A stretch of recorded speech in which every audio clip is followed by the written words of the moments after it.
Roman blinds, one of the most popular and beautiful soft furnishings products, and skills to make them to the high standard are highly valued. I personally believe everybody can make the Roman blind, but you need to start with the basics. Foundation. That's the hand stitches. Because professional Roman blinds don't have visible stitches on the face side, and you easily can achieve it. If you follow my tips and techniques, we can do it together. The interlocking stitch, that's probably the first basic stitch which I would like to show you, because it holds all layers together while allowing some movement between them. That's actually that stitch which we need for creating the pleats, and it will help us to achieve the neat finish without any stitches on the face side. And with over 12 years of experience, I've made hundreds of blinds. That's why I would like to share my techniques with you. Have your fabric, threads, needles ready, and let's get started.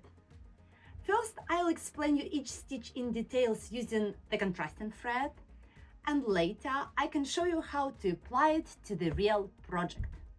Not the end. And we will start to work from the edge of our fabric, from left to right. I usually pierce the interlining first, make a couple of small stitches, and go through the face fabric. We place our thread above, insert the needle through the face fabric first, just tiny stitch, it should be mostly invisible on the face side, and catch interlining, pull the thread and place above again, insert through the face fabric, interlining and pull. Make sure it's not too tight, and I place stitches about 7-8 centimeters apart.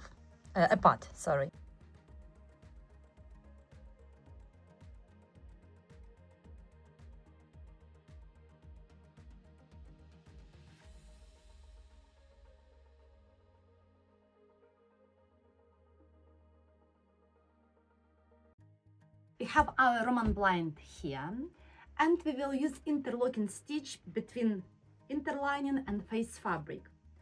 And I will make exactly the same between lining and interlining, which I can show you a bit later. Let's concentrate on this one. So we pull our interlining and use the thread matching our face fabric.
How are you doing with your first stitch?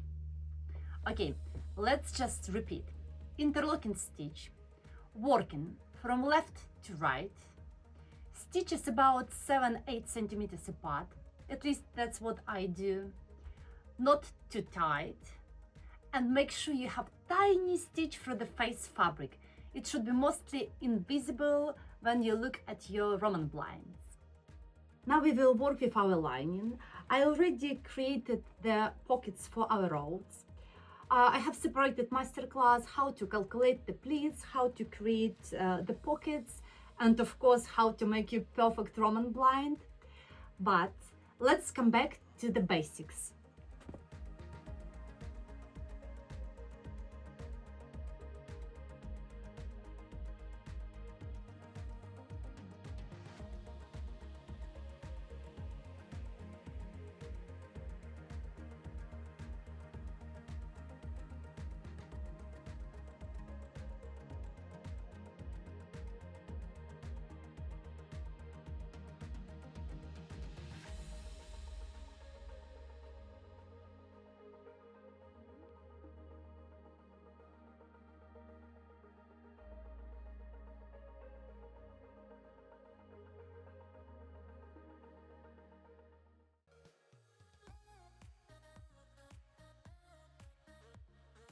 Herringbone stitch.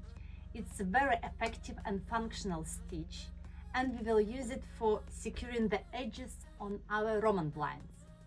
So as you can see, that's pre-folded and cut, and we will work from the left and right sides of our Roman blind. We will start to work from the left side. We hide our knot, and we will take the first diagonal stitch into the interlining. Don't catch the face fabric. Move to the opposite side and take another stitch through the face fabric and pull the thread and create exactly the same through the interlining, moving from left to right. I also call it cross stitch or X stitch.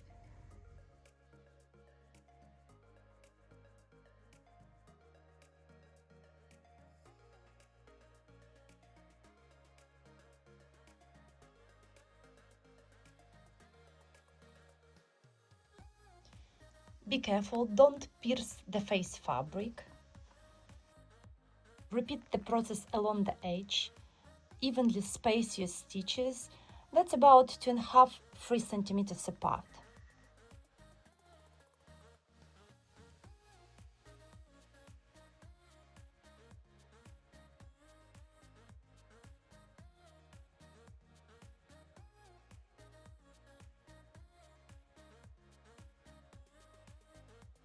I usually catch 2 layers here, main fabric and interlining, and pierce interlining only here.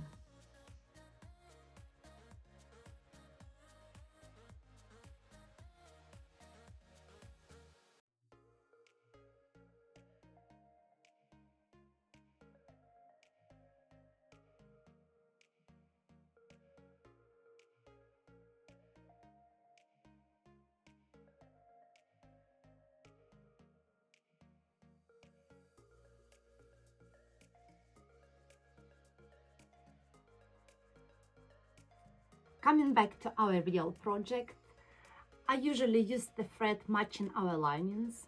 Basically that's ivory or cream the most of the time. And we will work on the sides. I have my needle ready.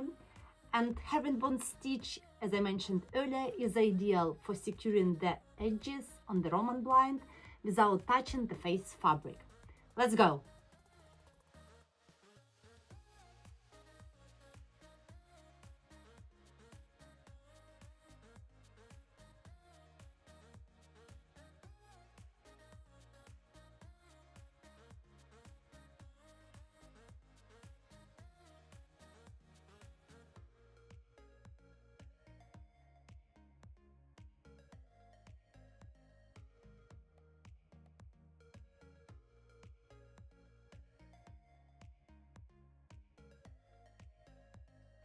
Okay, our Roman blind side hems have been created, and with herringbone stitch, what we need to remember, it's sort of like X pattern, or sometimes I call it cross stitch because it's look like crosses. We work from left to right, about 2.5–3 centimeters apart, and make sure you don't touch the face fabric. Slip stitch.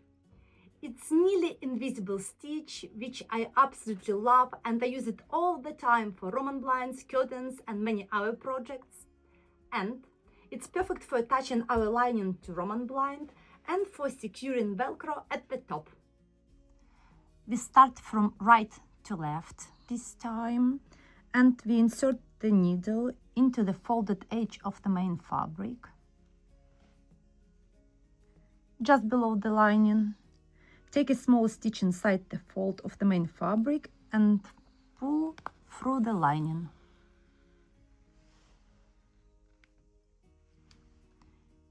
Again, insert to the main fabric. Make sure you don't catch the face and pull through the lining.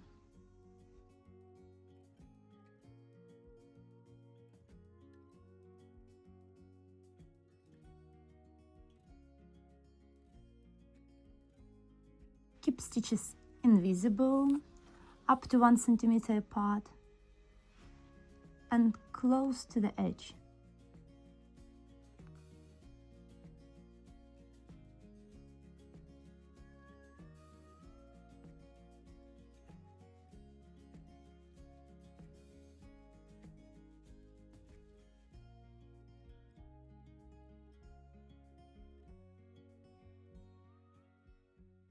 On the real project, we use the thread matching our lining, not the end. And I just will tell you my little trick. I usually use the anchor stitch near the rows, like extra stitch, to make sure that's strong enough and not breaking when we pull blind up and down. And continue with our slip stitch. As you remember, the stitch is small, mostly invisible, about 1 centimeter apart, and definitely not catching the face fabric.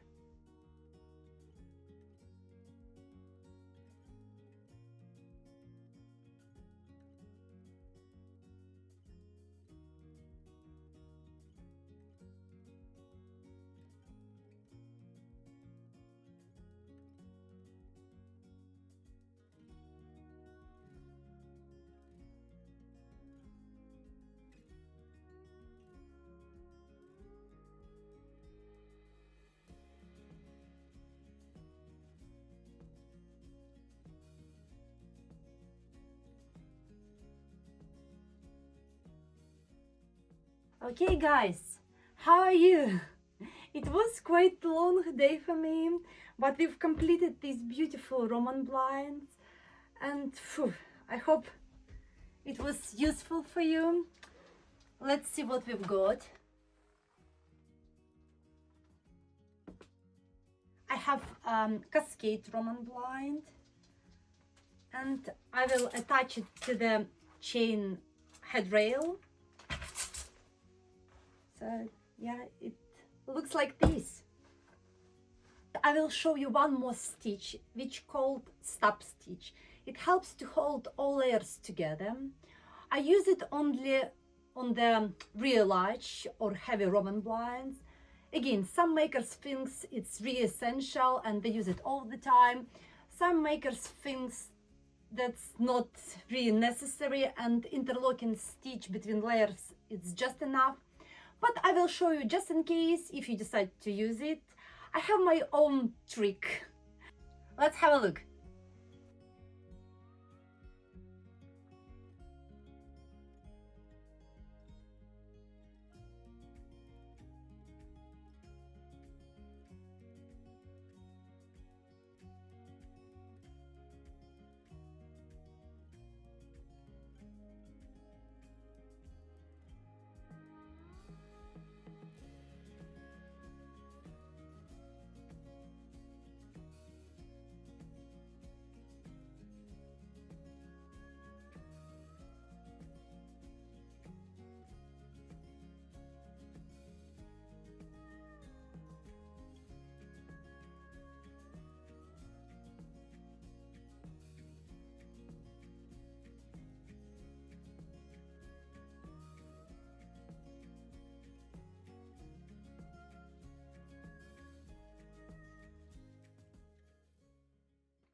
I hope you found this video useful. If you want to see more videos like this, I will leave link in description. Keep practicing and remember, every stitch take you closer to the perfect Roman blind. I can't wait to see what you are making, and happy sewing!